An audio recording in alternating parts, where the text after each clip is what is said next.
Bismillahirrahmanirrahim. Assalamualaikum warahmatullahi wabarakatuh. Halo teman-teman semuanya. Perkenalkan, saya Rami Syarif Farid dari Teknik Informatika Angkatan 2025 Fakultas Sains dan Teknologi.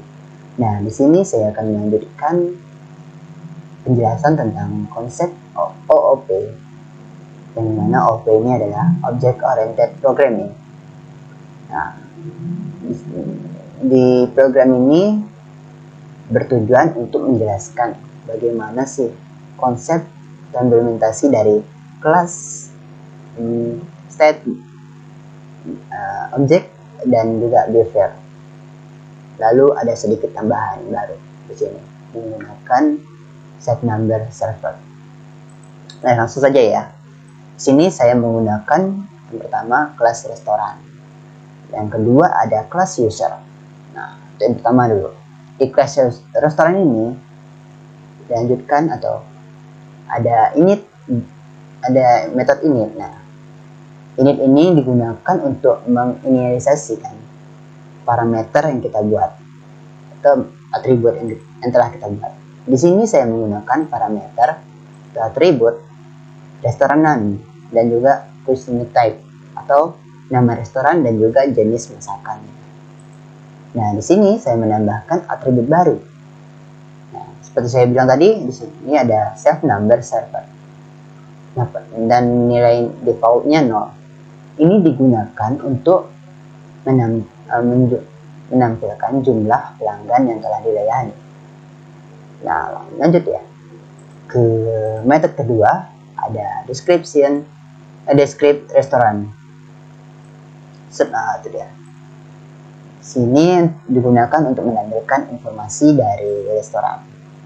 Ada informasi pertama, nama restorannya, yang kedua ada jenis masakan. Lanjut ke metode ketiga, ada open restoran. Open restoran ini digunakan untuk menampilkan informasi bahwa restoran sedang dibuka. Nah, lanjut ke yang keempat, ada increment number server. Nah, di sini adalah fungsinya untuk menjumlahkan pelanggan yang telah dilayani pada saat itu. Berapa jumlahnya gitu. Nah, di sini juga ada set number server untuk menampilkan jumlah pelanggan yang telah dilayani. Selanjutnya ada objek. Saya di sini membuat objek pertama dengan nama restoran. Untuk restoran 1, nama restoran 1. Nah, yang pertama ini saya buat dengan nama sate khas Bang Ray untuk nama restorannya. Dan untuk jenis masakannya sate.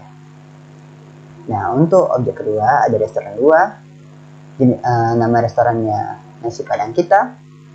Nah, untuk jenis masakannya nasi padang. Kenapa nasi padang kita?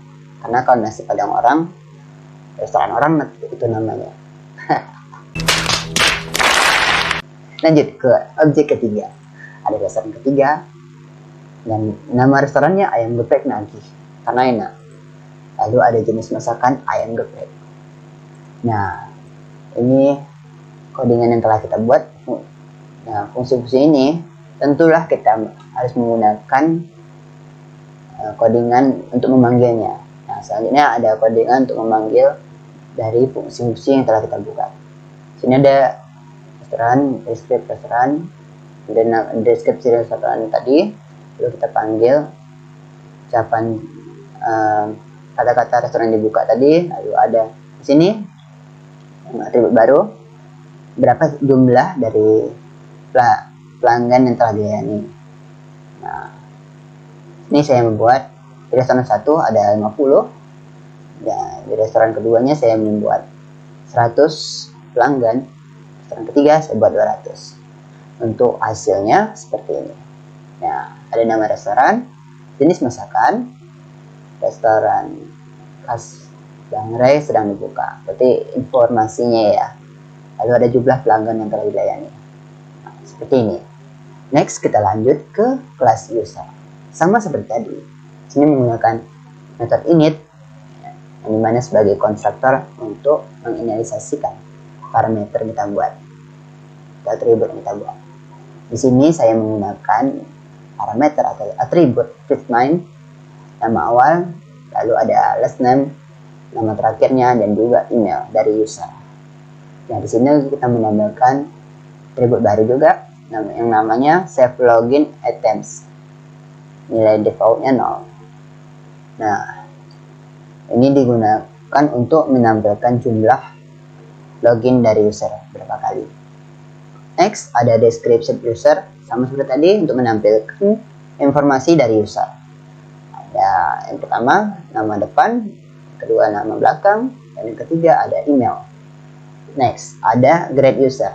Nah, di sini fungsinya untuk memberikan ucapan kepada user, ucapan selamat datang. Nah, next ada increment login items, yang dimana di sini adalah fungsinya untuk menjumlahkan berapa kali sih si user tadi login. Gunakan save login items tambah 1. Nah, ini untuk outputnya. Next ada reset login items. Di sini adalah fungsinya untuk menampilkan jumlah loginnya yang telah di reset. Next, di sini ada objek pertama yang saya buat, atributnya user 1, yang dimana nama awalnya Raihan dan nama terakhirnya Elfarid, sesuai nama saya. Dan untuk emailnya raihan.elfarid@gmail.com. Nah, untuk objek kedua, user 2, ada namanya Alia dan juga nama terakhirnya Putri. Untuk emailnya alia.putri@gmail.com. Nah, di sini untuk memanggil fungsi-fungsi tersebut saya membuat seperti ini. User grade ini tadi untuk ucapan kepada user, description user, informasi dari user. Nah, increment login items nih jumlah login user. Berarti ini saya buat 3 kali karena ini untuk menampilkan berapa kali sih user tuh login gitu kan. Kalau biasanya saya membuat 3 ini berarti dia 3 kali login. Nah, sama seperti user 2 seperti itu juga. Nah, untuk outputannya seperti ini. Nah, ini seperti ini. Ada outputan ucapan untuk user, lalu ada namanya depan user, nama belakang user, email user, informasi dari user tadi. Nah, ini jumlah loginnya. Dia login pertama kali, terbaca nih, login 1, login 2, login 3. Sesuai berapa jumlah yang kita buat. Nah, di sini juga ada jumlah login setelah di reset. 0 ya. Nah, seperti inilah penjelasan tentang lanjutan dari OP sebelumnya. Sekian, terima kasih. Ya. Oh ya, ini cara nutupnya. Sekian, terima kasih atas penjelasan yang saya sampaikan. Mohon maaf bila ada kekurangan dan kesalahan kata yang tadi saya sampaikan. Saya akhiri. Wassalamualaikum warahmatullahi wabarakatuh.